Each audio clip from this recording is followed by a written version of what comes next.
La Scarpe inspire les poètes. Elle a vu passer Rimbaud qui a livré ici ses cahiers de Douai. Cette rivière, c'est le cœur d'une ville qui n'a cessé de se réinventer au fil de l'eau. Se réinventer, Pierre Bonnord en a fait le pari.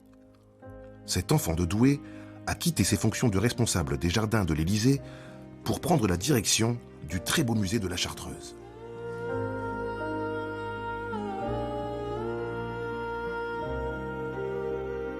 J'ai eu d'abord une carrière dans les jardins au service du patrimoine, à Versailles, au Louvre, puis à l'Élysée.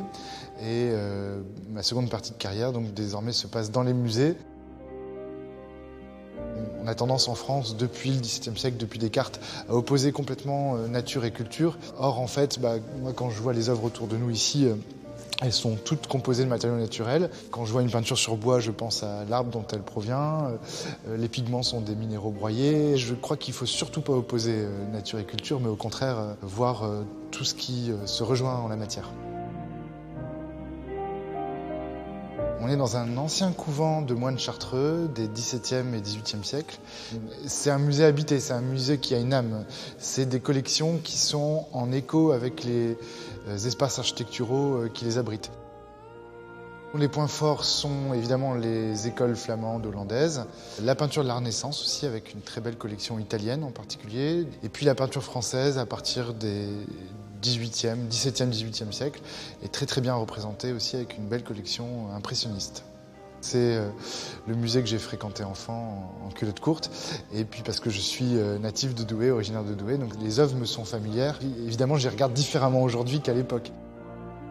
Alors je vous présente le Reniement de Saint-Pierre, qui est une œuvre anonyme.